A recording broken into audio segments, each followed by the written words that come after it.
بسم الله الرحمن الرحيم. الحمد لله حمدا كثيرا طيبا مباركا فيه، حمدا لا يحصى وشكرا كما يحبه ربنا ويرضى. أشهد أن لا إله إلا الله وحده لا شريك له، وأشهد أن محمدا عبده ورسوله. أما بعد، نور قرآن کے سلسلے میں ہم اللہ کی توفیق اور مدد سے 27ویں پارے تک پہنچ چکے ہیں۔ قرآن حکیم کا 27واں پارہ سورہ الذاریات، سورہ الطور، سورہ النجم، سورہ القمر، سورہ الرحمن، سورہ الواقعہ اور سورہ الحدید پر مشتمل ہے۔ سورہ الذاریات کے آغاز میں، جیسا کہ اس کے نام سے ظاہر ہے، ہواؤں کی مختلف اقسام کو قسم کے طور پر ذکر کیا گیا ہے۔ والذاریات ذروا فالحاملات وقرا فالجاریات یسرا فالمقسمات امرا، کہ وہ جو زمین میں بیجوں کو پھیلاتی ہیں اور پانی کا بوجھ اٹھا کر فضاؤں میں تیرتی ہیں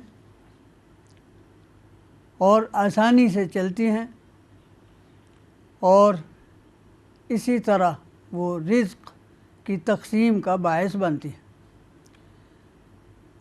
اس قسم کو شہادت کے طور پر ذکر کیا گیا کہ قیامت ایک حقیقت ہے اور وہ واقع ہو کر رہنے والی چیز ہے، اور انسان مختلف افکار رکھتا ہے اور مختلف اس کے اعمال ہیں، اور اس پر آسمان کی قسم ذکر کی گئی ہے، والسماء ذات الحبک، اور آسمان کی قسم جو مختلف راستوں والا ہے، یعنی کچھ راستے ہیں جہاں سے نیکیاں انسان کی چڑھتی ہیں، اور کچھ راستے ہیں جہاں سے انسان کی برائیاں چڑھتی ہیں۔ اچھے کلمات کہیں سے اوپر جاتے ہیں اور کہیں سے اس کے زبان سے نکلے ہوئے برے الفاظ اور کلمات۔ تو آسمان کے مختلف راستے بھی یہ دلالت کرتے ہیں اس بات پر کہ انکم لفی قول مختلف، کہ تم مختلف قسم کی باتیں کرتے ہو۔ اور چند لوگ ہیں جنہیں قیامت کا یقین ہے، اور کچھ لوگ ہیں جنہیں اس کے بارے میں شک ہے، اور قیامت پر ایمان اور شک یہ انسان کے کردار پر یہ اسی طرح مختلف اثرات ڈالتے ہیں۔ جو لوگ اس کے بارے میں شک میں مبتلا ہیں، وہ ایسے افکار کے حامل ہیں اور ایسے کردار کے حامل ہیں کہ زندگی غفلت میں گزارتے ہیں، اور یہی پوچھتے ہوئے ان کی زندگی گزر جاتی ہے کہ ایان یوم الدین، قیامت کا دن کب ہے۔ تو آگے انہیں بتایا گیا کہ جس دن کے بارے میں وہ استہزاء کرتے ہوئے، مذاق اڑاتے ہوئے پوچھتے ہیں، وہ دن ہوگا جس دن وہ آگ پر اسی طرح ڈالے جائیں گے جس طرح بھٹی پر چیز رکھی جاتی ہے۔ یوم ہم علی النار یفتنون، اور پھر اس دن کہا جائے گا ذوقوا فتنتکم ھذا الذی کنتم بہ تستعجلون، آج اپنی شرارت کا مزہ چکھو، یہ تو تم گمراہی میں مبتلا تھے، جو تم اس معاملے میں سنجیدگی ہی اختیار نہیں کر رہے تھے، اب اس کا مزہ چکھو۔ یہ ہے جسے تم جلدی طلب کر رہے تھے، اور جو آخرت پر یقین رکھتے ہوئے تقوی کی راہ پر گامزن تھے وہ ان المتقین فی جنات وعیون، وہ باغات میں ہیں، چشموں میں ہیں، اور جو کچھ انہیں ان کے رب تعالیٰ کی طرف سے نعمتیں مل رہی ہیں انہیں وہ عزت اور اکرام کے ساتھ وصول کر رہے ہیں۔ اس لیے انہم کانوا قبل ذلک محسنین، اس لیے کہ آخرت پر یقین کی بدولت ان کی میں حسن عمل پایا جاتا تھا، حسن عقیدہ پایا جاتا تھا، حسن کردار پایا جاتا تھا۔ اور پھر اس کی مثالیں بھی دی کہ رات کو وہ کم ہی سوتے تھے اور صبح کے وقت تو استغفار کر رہے ہوتے تھے، ان کے مالوں میں معلوم حق بھی تھا مانگنے پر مجبور ہونے والوں کے لیے بھی اور وہ جو محروم طبقات ہیں ان کے لیے بھی۔ اور پھر آگے دلائل کا ذکر کیا جاتا ہے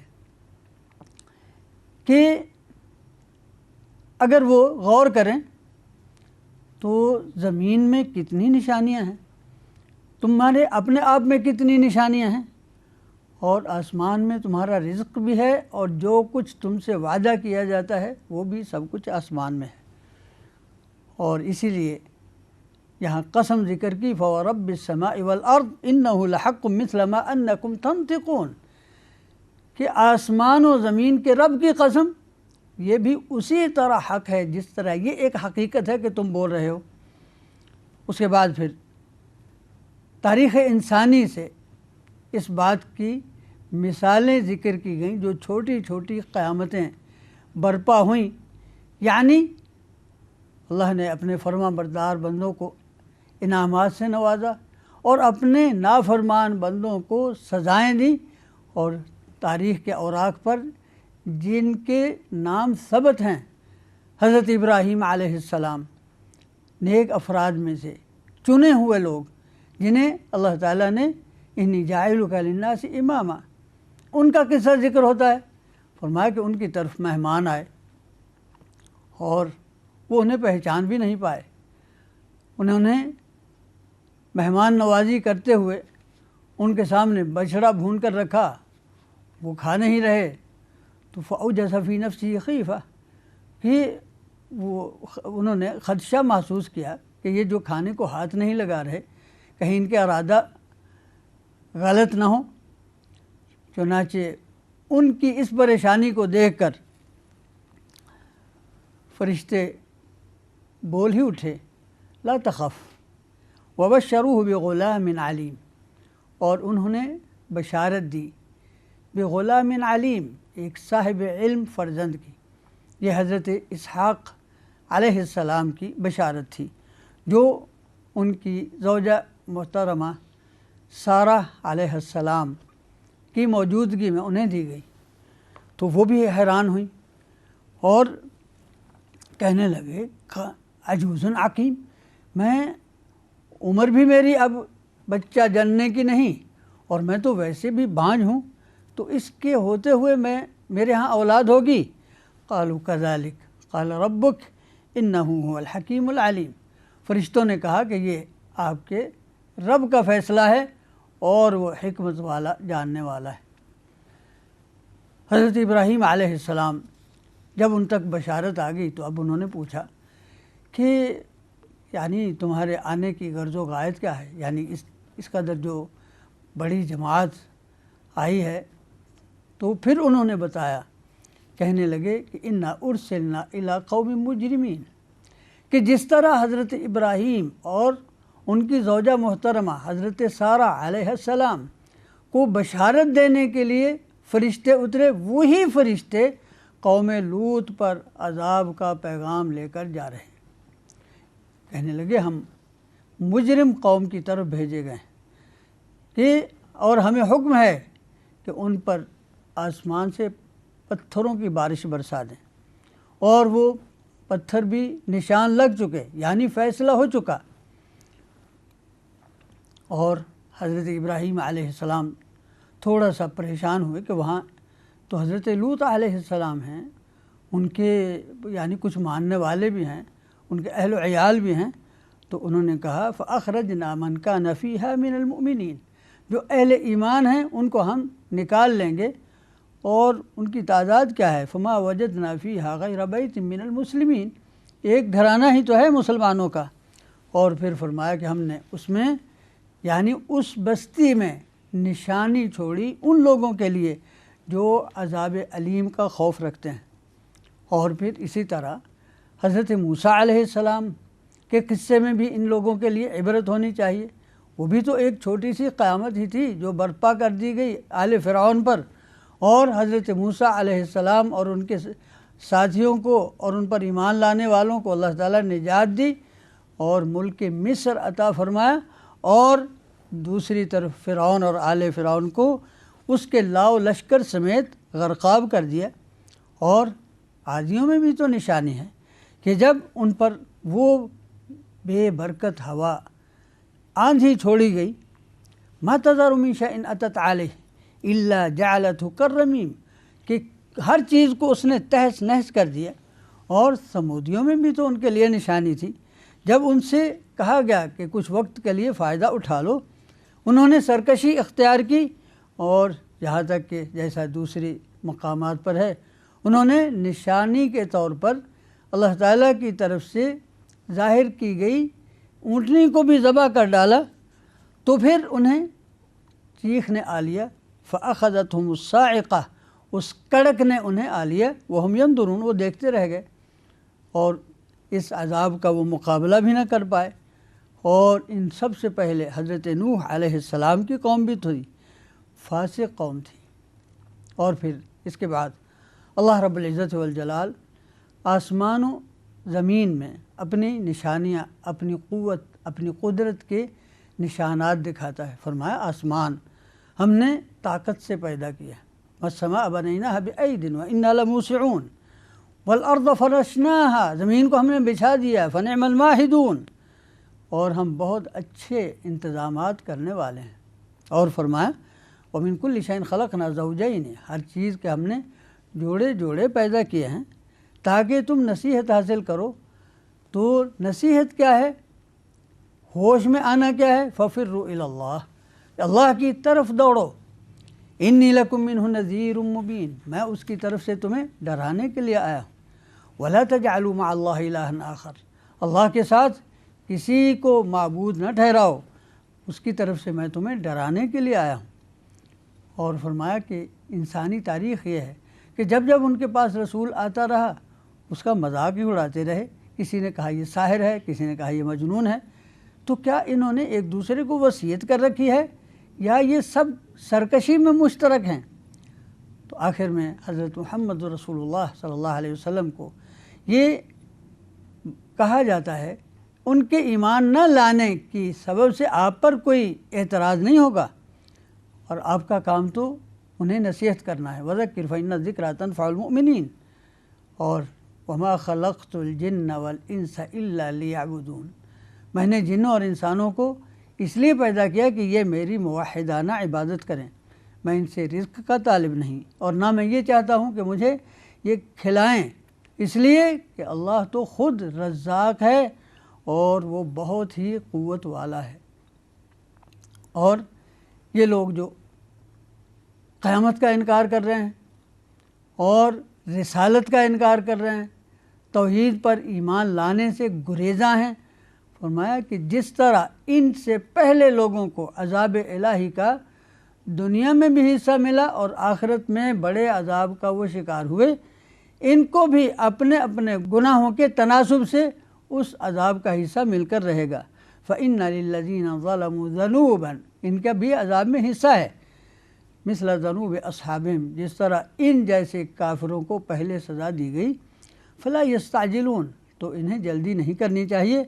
فَوَيْلٌ لِلَّذِينَ كَفَرُوا مِنْ يَوْمِهِمُ الَّذِي يُوعَدُونَ، وہ دن جس کا ان سے وعدہ کیا جاتا ہے وہ ان کے لیے کسی خیر کا پیغام نہیں ہوگا، وہ تو ان کے لیے ہلاکت اور بربادی کا پیغام ہوگا۔ یہاں پر سورہ الذاریات مکمل ہوئی، اور آگے ہے سورہ الطور۔ فرمایا بسم اللہ الرحمن الرحیم، والطور وکتاب مسطور، فی رق منشور، والبیت المعمور، والسقف المرفوع، والبحر المسجور۔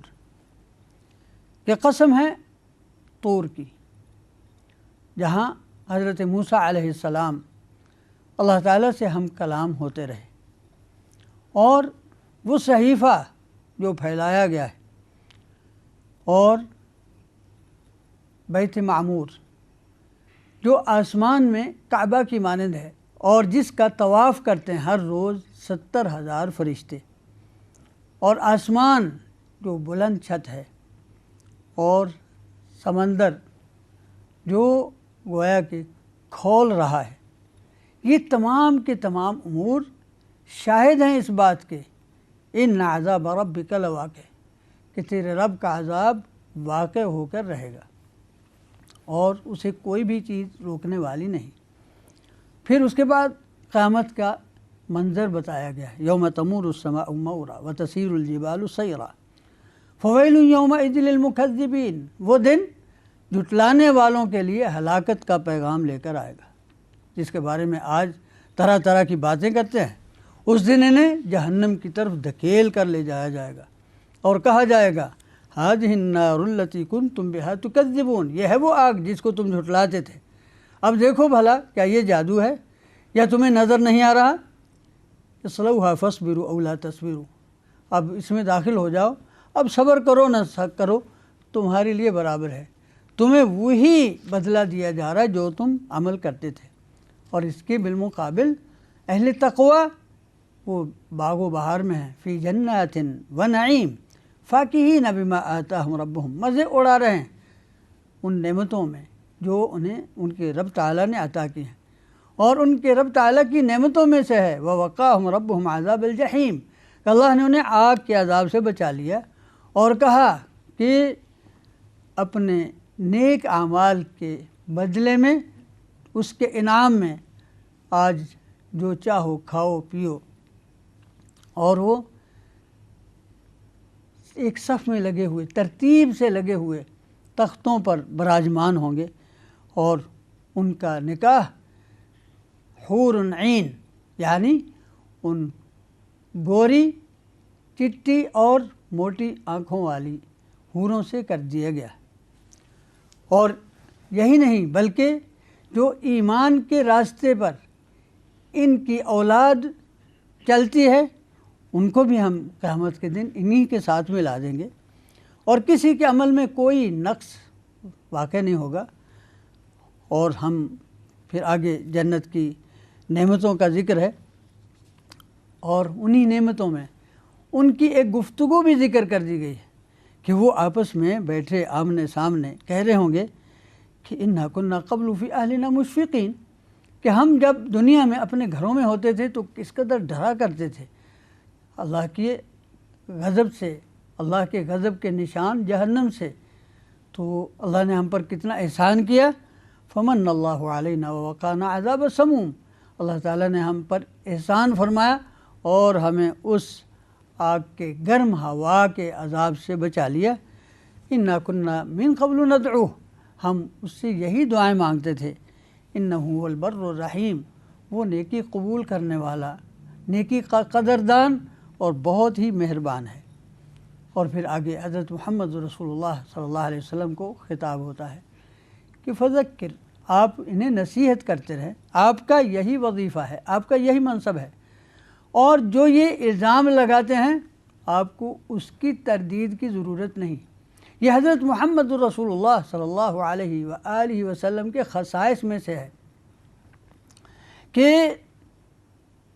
حضرت نوح علیہ السلام کو، حضرت ہود علیہ السلام کو اور دیگر انبیاء علیہم السلام کو ان کی قوم نے جن الزامات کا نشانہ بنا انہوں نے اس کی تردید کی، یا قوم لیس بی صفاہا الی آخری۔ لیکن حضرت محمد الرسول اللہ صلی اللہ علیہ وسلم پر کی گئی اس طرح کی بد کلامی کا جواب اللہ رب العزت والجلال نے اپنی طرف سے دیا، چنانچہ فرمایا کہ اے محمد صلی اللہ علیہ وسلم آپ نصیحت کریں، آپ اپنا کام کریں، آپ پر اللہ کا فضل ہے۔ ما انت بنعمت ربک بکاہن ولا مجنون، یہ جتنے الزامات لگاتے ہیں، کوئی الزامات کیا، یہ جو بد کلامی کرتے ہیں، کوئی کاہن کہتا ہے، کوئی مجنون کہتا ہے، کوئی شاعر کہتا ہے، تو یہ سب کے سب ان کے الزامات ہیں، بد زبانی ہے، بد کلامی ہے، کج فہمی ہے۔ ان سے کہہ دو قل تربصوا فإنی معکم من المتربصین۔ اس کے بعد یہاں سے قرآن حکیم نے ایسے سوالات مشرکین سے کیے ہیں جن کا جواب کسی سے نہیں بن پایا۔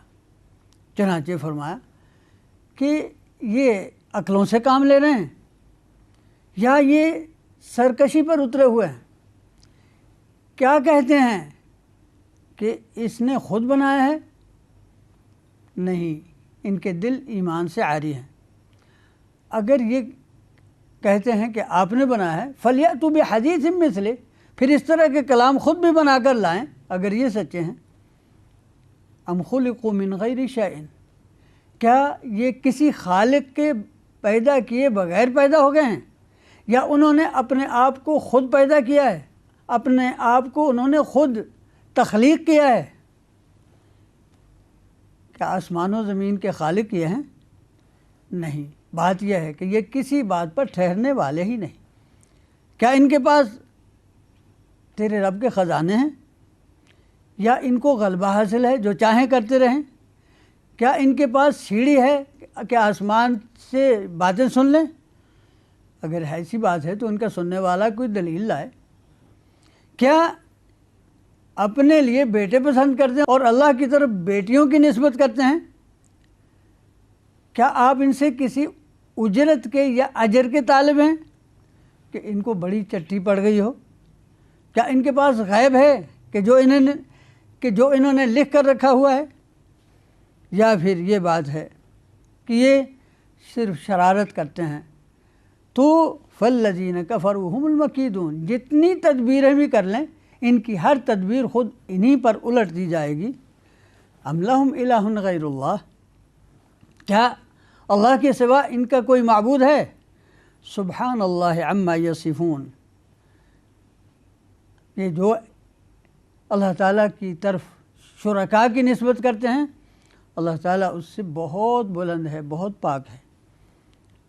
اور جہاں تک ان کی باتوں کا تعلق ہے کہ آسمان گرا دیا جائے، یہ کر دیا جائے، وہ کر دیا جائے، تو اگر وہ نشان ان کو دکھا بھی دیے جائیں تو پھر بھی یہ ماننے کے نہیں ہیں۔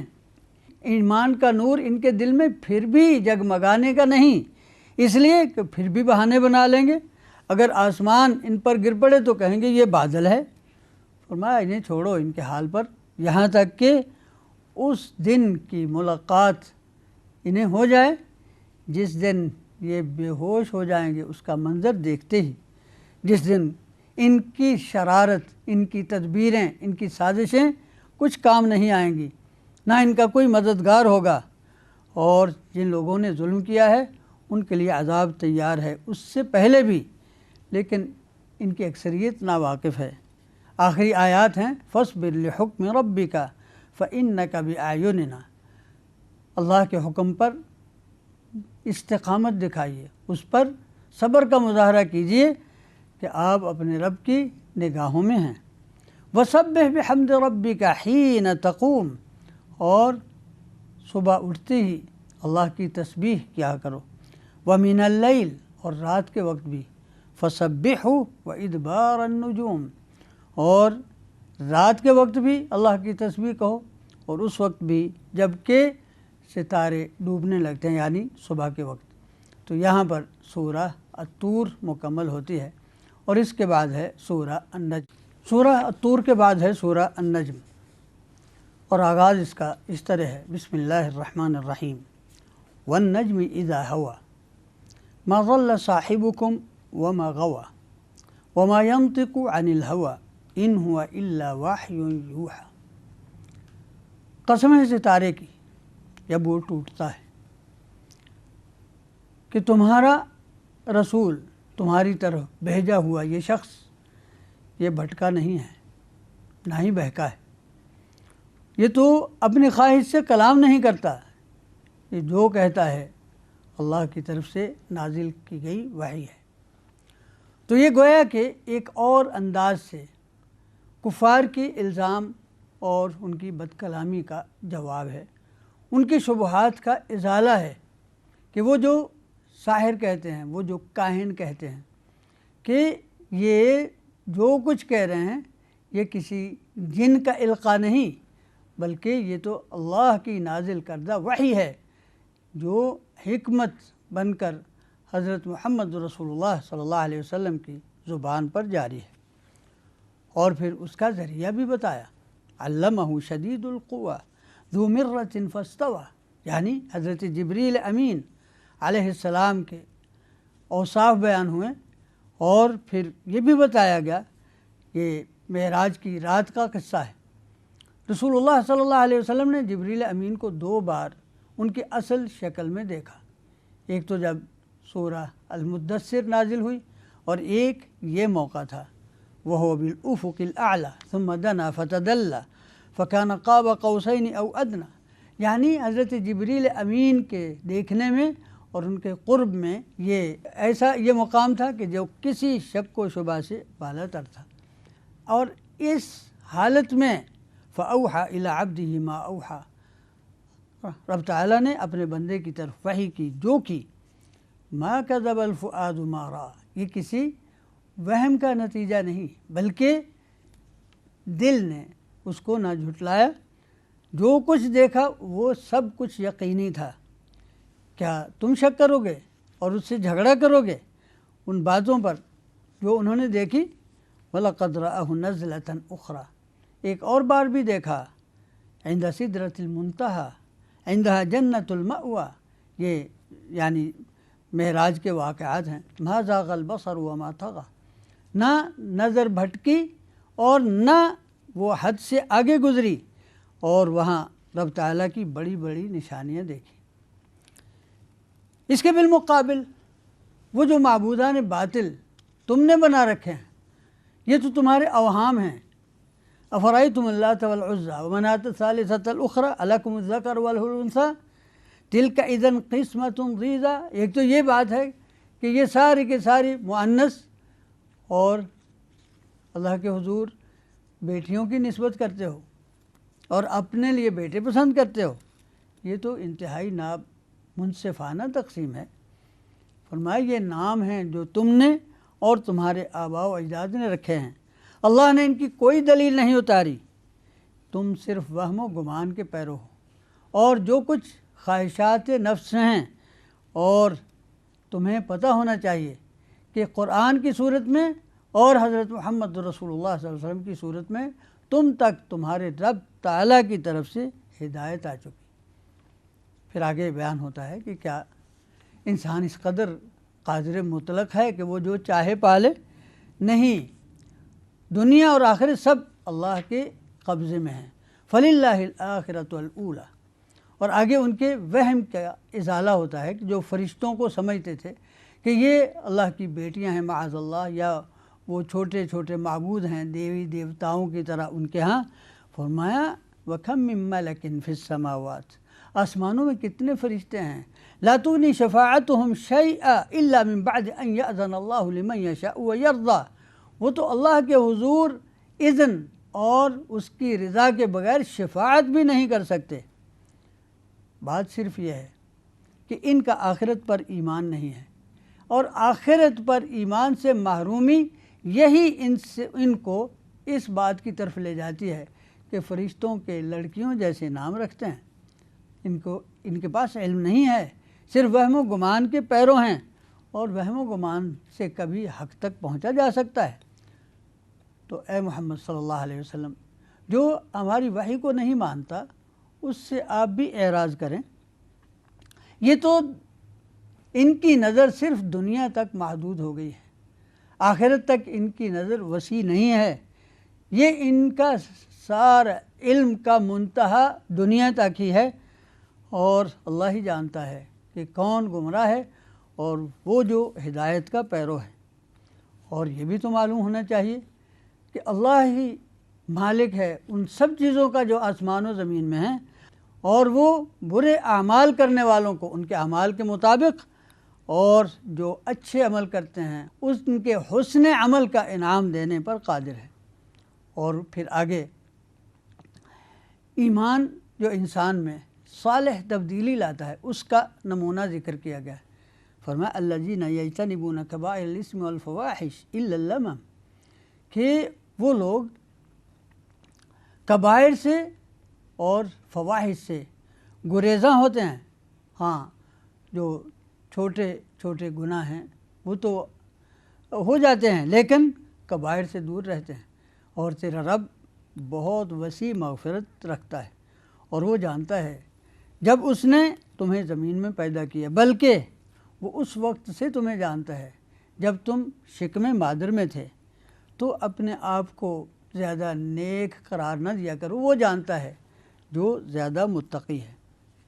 آگے بتایا گیا کہ حضرت ابراہیم اور حضرت موسیٰ علیہ السلام کے صحیفوں میں بھی یہی تھا کہ ہر انسان کو اس کے عمل کا بدلہ ہی ملتا ہے، الیس للانسان الا ما سعی، اور یہ بھی وان سعیہ سوف یری، جو کچھ وہ کر رہا ہے اسے دیکھنا ہے، اور پھر وہ اپنے اعمال کا پورا اسے بدلہ دیا جائے گا، اور یہ سب کچھ اس کا فیصلہ تمہارے رب کے سپرد ہے، اور وہی ہے جو ہنساتا اور رلاتا ہے، وہی ہے جو زندہ کرتا اور مارتا ہے، اور اسی نے مرد و عورت پیدا کیے ہیں پانی کے ایک بوند سے، اور وہی ان کو دوبارہ زندہ کرے گا، اور وہی ہے جو کسی کو غنی کرتا ہے اور کسی کو محتاج بناتا ہے، اور وہی ثریا کا رب ہے، اور وہی ہے جس نے عادیوں کو ہلاک کیا، اور وہی جس نے سمودیوں کو ایسے برباد کیا کہ ان کا نام و نشان نہ رہا، اور ان سے پہلے قوم نوح کو کہ وہ بھی ظالم تھے اور سرکشی کرنے والے اور حد سے گزرنے والے، اور وہ بستیاں جن کو بالکل الٹا کے رکھ دیا گیا، فغشاها ما غشا، اور پھر اس کو اس عذاب نے ڈھانپ لیا جو کچھ ان کے ساتھ ہوا، اور پھر اپنے رب کی کون سی قدرتوں کا انکار کرتے ہو۔ یہ نذیر ہے، یعنی جس طرح پہلے رسول گزرے اسی طرح یہ بھی ایک رسول ہے، قیامت بہت قریب آ لگی، اسے کوئی بھی ہٹانے والا نہیں، تو کیا اس کلام کو جھٹلاتے ہو، اس پر تعجب کا اظہار کرتے ہو؟ یہ باتیں سن کر تمہیں تو رونا چاہیے جبکہ تم ہنستے ہو، یہ تم اس کا مذاق اڑا رہے ہو۔ تمہیں تو یہ چاہیے کہ فَاسْجُدُوا لِلَّهِ وَاعْبُدُوا، اللہ کے حضور سجدہ ریز ہو جاؤ اور موحدانہ اس کی عبادت کرو۔ یہاں پر سورہ النجم مکمل ہوتی ہے، اور اسی آیت پر حدیث میں آتا ہے کہ نبی صلی اللہ علیہ وسلم نے بیت اللہ کے صحن میں جب اس کی تلاوت کی تو وہاں جتنے بھی مسلمان تھے وہ بھی، جتنے مشرک تھے وہ بھی، جتنے جن تھے وہ بھی، جتنے انسان تھے وہ بھی، سب کے سب سجدہ ریز ہو گئے۔ یہ کلام الہی کا اعجاز تھا۔ صرف ایک مشرک تھا جس نے زمین سے کنکری اٹھا کر اپنی پیشانی پر لگا لی، کہا مجھے اتنا ہی کافی ہے۔ تو یہ قرآن کا اعجاز اور اس کا زور بیان تھا کہ کفار بھی قرآن کے حکم پر ایک مرتبہ سجدہ ریز ہو گئے۔ یہاں پر سورہ النجم مکمل ہوتی ہے۔ سورہ النجم کے بعد ہے سورہ القمر، اور آغاز اس کا ایک بہت بڑے معجزے کے ذکر سے ہوتا ہے۔ ارشاد باری تعالی ہے، بسم اللہ الرحمن الرحیم، اقتربت الساعۃ وانشق القمر، قیامت قریب آ پہنچی اور چاند دو نیم ہو گیا۔ لیکن اہل کفر کی یہ حالت ہے کہ جب وہ نشان دیکھتے ہیں تو ایمان لانے کی بجائے منہ موڑ کر چل دیتے ہیں اور کہتے ہیں یہ تو جادو ہے جس کا ایک سلسلہ جاری ہے، اور آیات کو جھٹلاتے ہوئے اپنی خواہشات کی پیروی کر رہے ہیں، اور ہر عمل کا ایک نتیجہ ہے۔ اور فرمایا کہ اس سے پہلے کتنی خبریں انہیں سنائی گئیں جن میں کافی نصیحت تھی، جس میں جو حکمت پر مشتمل، لیکن یہ ڈرانے کی باتیں فائدہ نہیں دیتی جب ایمان نہ ہو، تو یہ اسی دن ہی مانیں گے، یوم یدعو الداع الی شیء نکر، جس دن بلانے والا ان کو عذاب الہی کی طرف، جہنم کی طرف بلائے گا، ہانک کر لے جائے گا۔ جب ان کی نگاہیں شرم و ندامت سے جھکی ہوں گی اور قبروں سے یوں نکلیں گے جیسے ٹڈی دل ہوتا ہے۔ اور پھر فرمایا کہ ان سے پہلے تاریخ انسانی بھری پڑی ہے۔ حضرت نوح علیہ السلام کی قوم نے حضرت نوح علیہ السلام کی رسالت کو جھٹلایا، اور انہوں نے بھی یہی کہا مجنون، کہ یہ تو مجنون ہے، وازدجر، اور انہیں پیغام حق سنانے پر ان کی زبان درازی کا نشانہ بننا پڑا۔ اور پھر ان کا جو انجام ہوا، انہوں نے کہہ دیا رب انی مغلوب فانتصر، اے اللہ میں تو مغلوب ہو گیا، اب تو بدلہ لے لے۔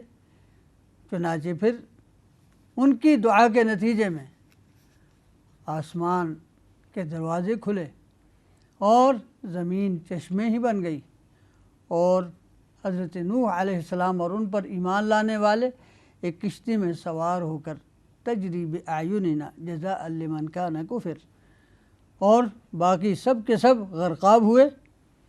اس کے بعد عادیوں کا ذکر ہوتا ہے کہ کس طرح ان پر ہوا کا عذاب مسلط ہوا۔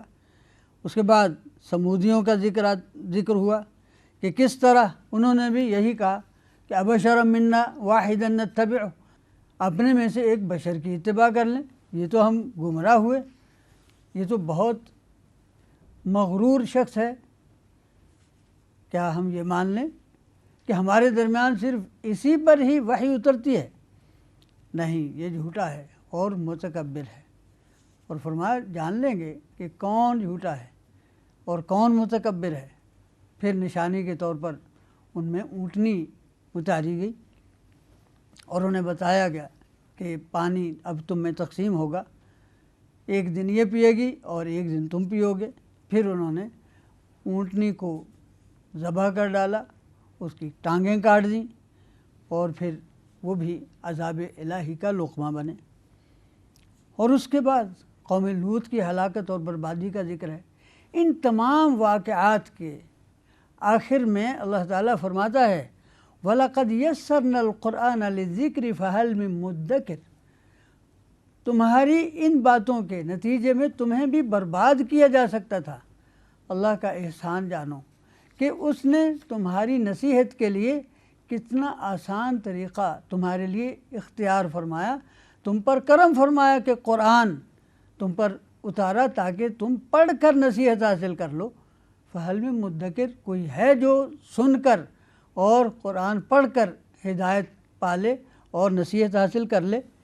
لیکن فرمایا کہ بات یوں ہے کہ تم فرعون کے راستے پر گامزن ہو، اس کے پاس بھی ڈرانے کی چیزیں آئی تھیں، لیکن اس نے بھی ہماری ساری نشانیوں کو جھٹلا دیا، اور پھر فَأَخَذْنَاهُمْ أَخْذَ عَزِيزٍ مُقْتَدِرٍ، ہم نے اسے ایسے پکڑا جیسے ایک غالب اور ہمہ مقتدر ذات پکڑتی ہے۔ تو فرمایا اگر تم ان کے راستے پر ہو تو کیا قانون الہی تمہارے لیے بدل جائے گا؟ اکفارکم خیر من اولئکم، کیا تمہارے کافر ان کافروں سے کوئی اچھی نسل کے ہیں؟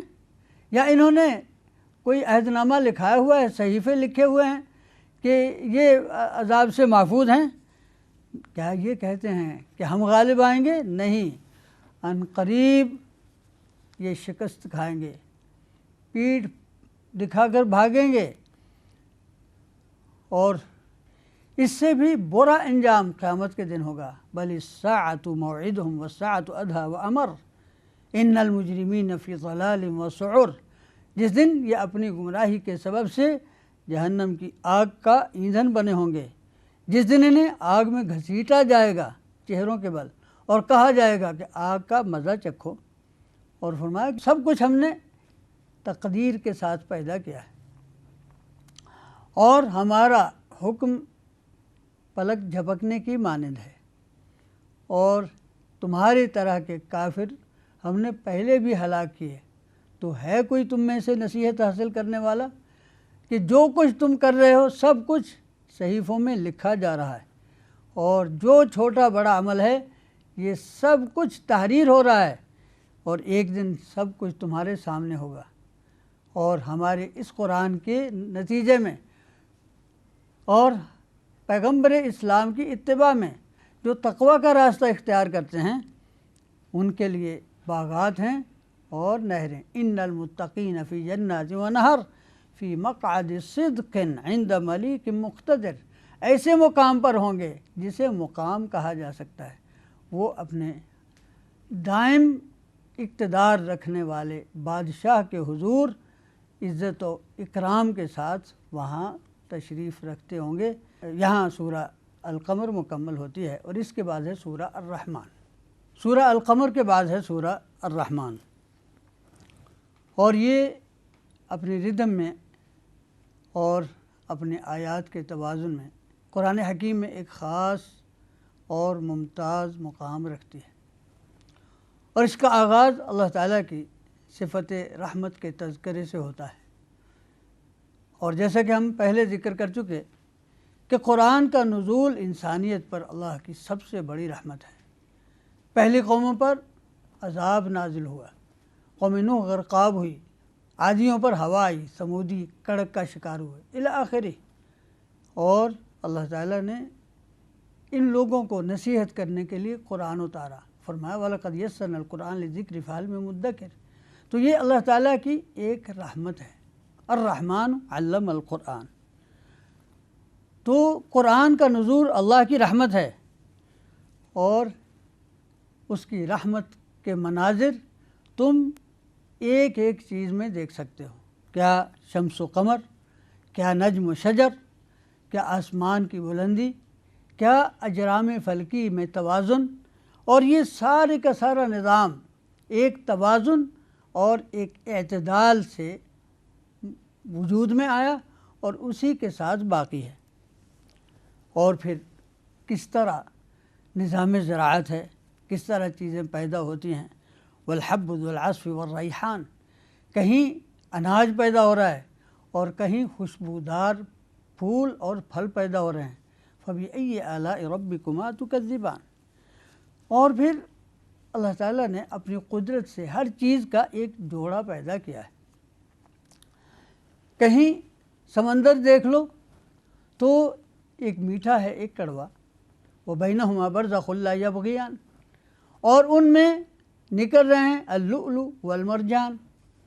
اور پھر مکلف مخلوق کی بھی دو قسمیں ہیں، جن اور انسان، اور جن اور انسان یہ دونوں مکلف اور جواب دہ مخلوق ہیں، اور ان دونوں کو مخاطب کر کے کہا گیا یا معشر الجن والانس ان استطعتم ان تنفذوا من اقطار السماوات والارض فانفذوا لا تنفذون الا بسلطان، کہ اگر تم آسمانوں اور زمین کے دائرے سے نکل سکتے ہو تو ذرا نکل کے دکھاؤ۔ اگر یہاں سے نکل بھی سکو تو جہاں پہنچو گے وہاں بھی ہماری ہی حکومت ہے، وہاں بھی ہماری ہی سلطنت ہے۔ تو اس طرح یہ مخلوق گویا کہ اللہ کے حضور جواب دہ ہے، اس کے دائرہ سلطنت سے نکل نہیں سکتی، اس کے قانون قدرت کی پابند ہے، اور اس کا قانون یہ ہے کہ مجرموں کو سزا ملتی ہے اور محسنوں کو جزا ملتی ہے۔ چنانکہ اس کے بعد مجرموں کی سزا کا ذکر آتا ہے، چنانچہ فرمایا کہ اس دن فَيَوْمَئِذٍ لَا يُسْأَلُ عَنْ ذَنبِهِ إِنسٌ وَلَا جَانٌ، کہ جو مجرم ہوں گے وہ اس حالت میں ہوں گے ان کے جرم کے متعلق سوال کرنے کی ضرورت نہیں ہوگی، بلکہ وہ یعرف المجرمون بسیماہم، ہر مجرم اپنی ایک خاص علامت سے پہچانا جائے گا، اور پھر انہیں جہنم میں پھینک دیا جائے گا۔ ھذہ جہنم التی یکذب بہا المجرمون، یہ ہے وہ جہنم جس کو مجرم جھوٹ قرار دیتے ہیں، اور آج اس میں آگ اور پانی کے درمیان خود گھوم رہے ہیں۔ اس کے بالمقابل جو رب تعالیٰ کا خوف رکھتا ہے اس کے انعامات کا تذکر آتا ہے، وَلِمَنْ خَافَ مَقَامَ رَبِّهِ جَنَّتَانِ، اس کے لیے 2 جنتیں ہیں۔ پھر ان کی اقسام کا، جنت کی بھی دونوں اقسام کا تذکرہ آتا ہے کہ ایک وہ ہیں جو ذوات افنان، اور وہ جو ہیں فیہما عینان تجریان، جس میں چشمے بہتے ہیں، اور جس میں من کل فاکہۃ زوجان، پھر وہی 2 قسموں کا تذکرہ، اور پھر اس کے بعد جو ان کے علاوہ 2 جنتیں ہیں ان کا تذکرہ آتا ہے، اور پھر سب کے بعد آخر میں فرمایا فَبِأَيِّ آلَاءِ رَبِّكُمَا تُكَذِّبَانِ، یہ سب باتیں تمہارے رب کی قدرت کے کرشموں کا مظہر ہیں۔ تبارک اسم ربک ذی الجلال والاکرام، تمہارے رب کا نام بہت بابرکت ہے، وہ ذوالجلال والاکرام ہے۔ یہاں پر سورہ الرحمن مکمل ہوتی ہے، اور اس کے بعد ہے سورہ الواقعہ۔ سورہ الواقعہ کا آغاز اس طرح ہوتا ہے، بسم اللہ الرحمن الرحیم۔ اذا وقعت الواقعہ لیس لوقعتها کاذبہ خافضۃ رافعہ اذا رجت الارض رجا وبست الجبال بسا، جب واقع ہونے والی واقع ہوگی، اس کو واقع ہونے سے کوئی روکنے والا نہیں۔ وہ خافضۃ الرافعہ، کچھ لوگوں کو وہ نیچا کر دے گی اور کچھ لوگوں کو بہت بلند کر دے گی۔ پھر آگے اس کا منظر ہے کہ زمین زلزلے کا شکار ہوگی، پہاڑ اڑتے پھریں گے اور دھول کی مانند ہو کر رہ جائیں گے، اور انسانوں کی 3 قسمیں ہو جائیں گی۔ ایک وہ ہیں جو بلند درجات رکھنے والے، جن کے بارے میں فرمایا ثلۃ من الاولین وقلیل من الآخرین، پہلوں میں تو بہت ہیں، پچھلوں میں تھوڑے تھوڑے ہیں۔ اور ایک ہیں اصحاب الیمین، ان کے بارے میں فرمایا ثلۃ من الاولین وثلۃ من الآخرین، پہلوں میں بھی ایک بڑا گروہ ہے اور پچھلوں میں بھی۔ اور تیسرا گروہ ہے اصحاب الشمال، جنہیں نامہ اعمال بائیں ہاتھ میں ملنے والا ہے۔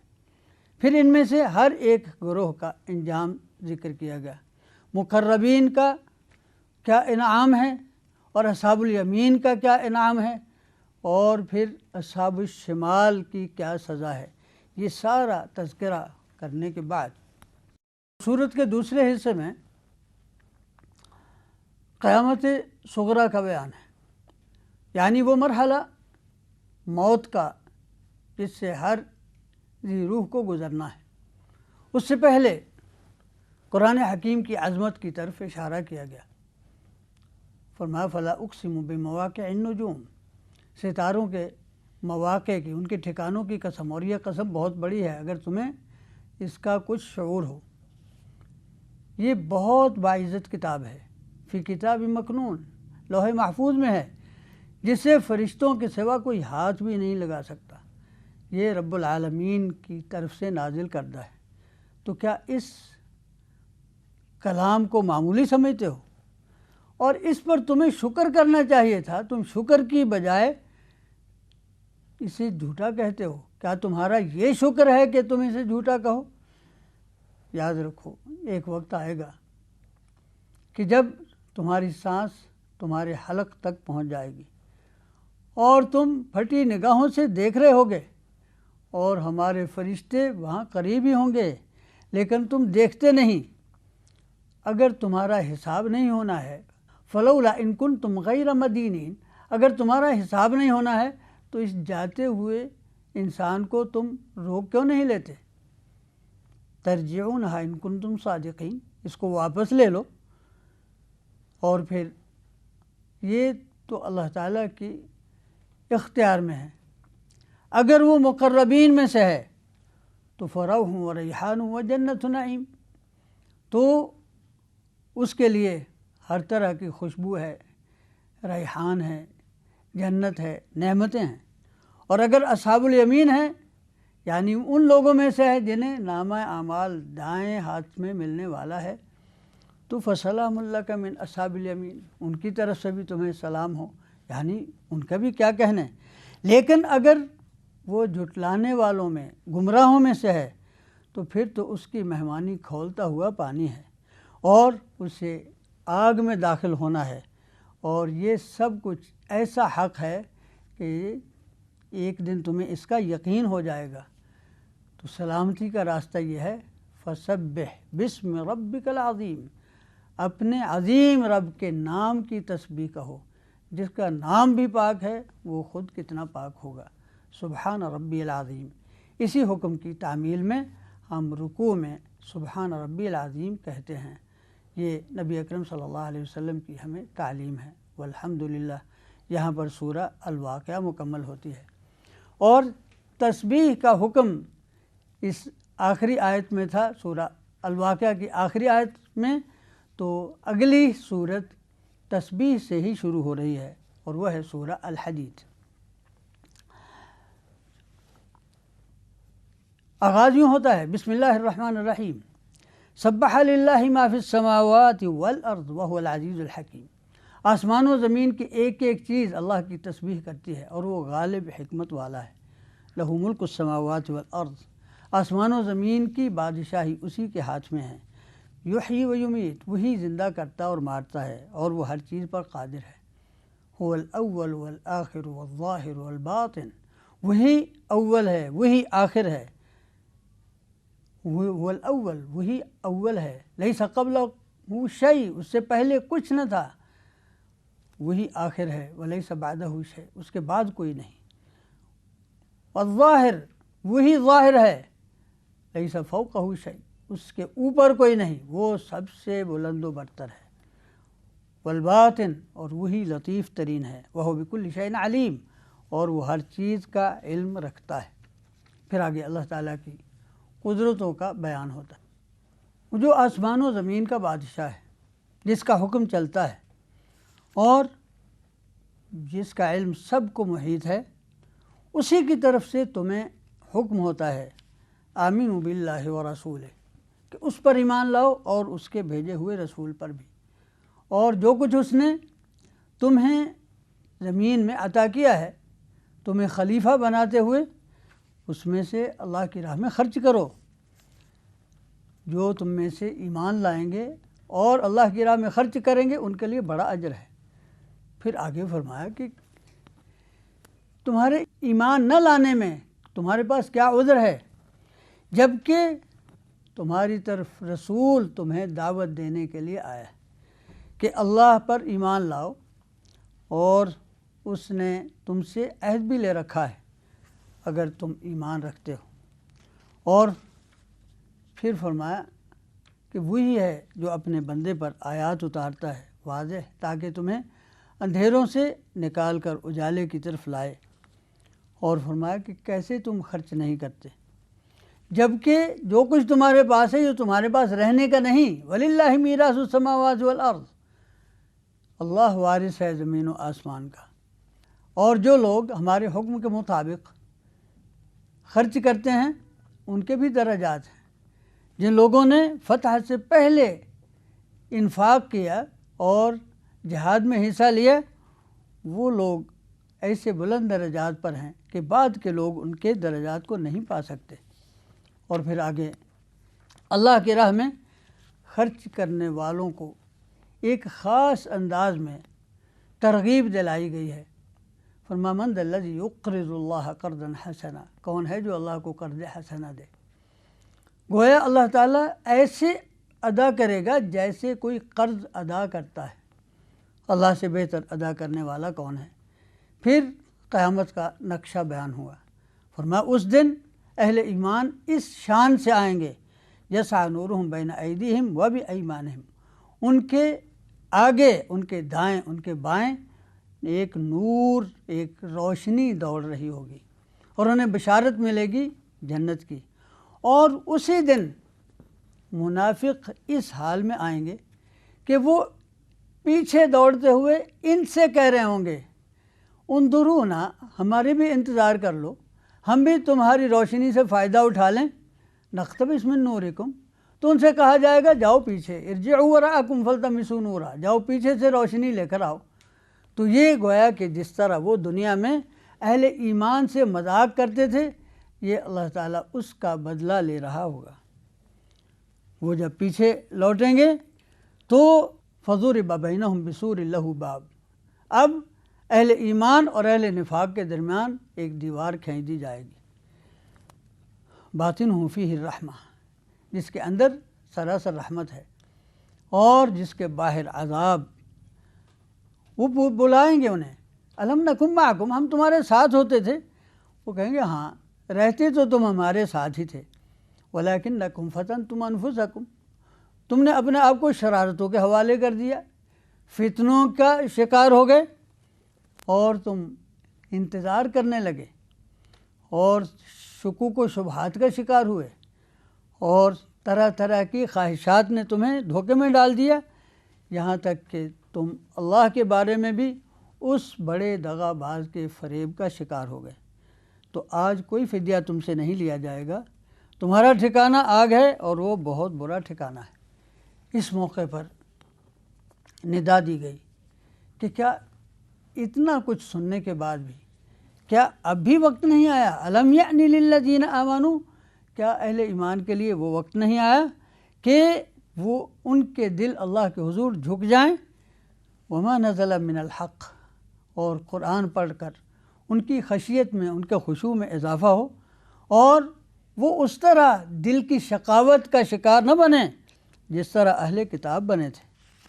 اور فرمایا کہ اپنے دلوں کی قساوت کے بارے میں مایوسی کا شکار نہ ہوں، اللہ تعالیٰ تو زمین کو مردہ ہو جانے کے بعد پھر سے زندہ کر لیتا ہے۔ اعلموا ان اللہ یحیی الارض بعد موتها قد بینا لکم الآیات لعلکم تعقلون، فرمایا یہ آیتیں ہم تمہارے لیے اس لیے بیان کر رہے ہیں کہ تم سمجھو۔ اور پھر اس کے بعد صدقہ کرنے والوں کی فضیلت کا ذکر ہے، ایمان لانے والوں کی فضیلت کا ذکر ہے، پھر زندگی کی حقیقت بیان کی گئی، اور فرمایا کہ یہ سب کچھ لکھا ہوا ہے، جو مصیبت پہ آتی ہے یا وہ اجتماعی ہو یا انفرادی، سب کچھ تمہارے پیدا ہونے سے پہلے لکھا جا چکا ہے، اور یہ تمہیں اس لیے بتایا جا رہا ہے کہ اگر کوئی چیز تمہیں نہیں ملتی تو اس پر دل گرفتہ نہ ہو، اور جو کچھ تمہیں حاصل ہے اس پر مغرور نہ ہو جاؤ، اور اللہ کے احکام کے مطابق انفاق میں بخل سے کام نہ لو۔ اور پھر آگے رسالت کا مقصد بیان کیا گیا، فرمایا کہ یہ ایک سلسلہ ہے، ہم نے رسول مبعوث فرمائے، ان کے ساتھ کتابیں نازل کی، اور ان کے ساتھ کتاب اور میزان، یعنی کتاب اور میزان، کتاب اور حکمت، اور کتاب اور عقل یہ عطا کی گئی، اور ہم نے لوہا اتارا۔ یہ گویا کہ جہاد کی طرف اشارہ ہے کہ وَلِيَعْلَمَ اللَّهُ مَن يَنصُرُهُ وَرُسُلَهُ بِالْغَيْبِ، یہ امتحان ہے کہ کون اللہ اور اس کے رسولوں کی مدد کے لیے آتا ہے۔ ان اللہ قوی عزیز، اور اللہ خود قوی ہے اور وہ غالب ہے، اس کو کسی کی مدد کی ضرورت نہیں، یہ تمہارا امتحان ہے۔ اس کے بعد حضرت ابراہیم، حضرت نوح علیہ السلام کی نبوتوں کا تذکرہ ہوتا ہے، پھر آخر میں حضرت عیسیٰ علیہ السلام کی رسالت کا تذکرہ ہوتا ہے، اور یہ کہ ان سب سے مقصود یہ تھا کہ جو کچھ کتاب میں احکام دیے ان کی پیروی کریں، لیکن اہل الانجیل نے کچھ اپنی طرف سے بدعات جاری کر لی، پھر ان کا بھی حق ادا نہ کر سکے۔ بدعت کی بڑی علامت یہ ہوتی ہے کہ انسان اس کے ساتھ چل ہی نہیں سکتا۔ اور پھر آخر میں اہل ایمان کو دعوت عمل ہے، اور پھر انہیں بتا دیا گیا کہ عزیز و قدیر رب تعالیٰ ہے، اور اہل کتاب عنقریب جان لیں گے کہ اللہ یقدرون علی شیء من فضل اللہ، کہ اللہ کا فضل ان کی قدرت میں نہیں ہے، اللہ کا فضل تو اللہ کے ہاتھ میں ہے۔ واللہ ذو الفضل العظیم، اور اللہ فضل عظیم کا مالک ہے۔ یہاں پر سورہ الحدید مکمل ہوتی ہے، اور یہیں پر قرآن حکیم کا 27واں پارہ بھی مکمل ہوا۔ وآخر دعوانا ان الحمد للہ رب العالمین۔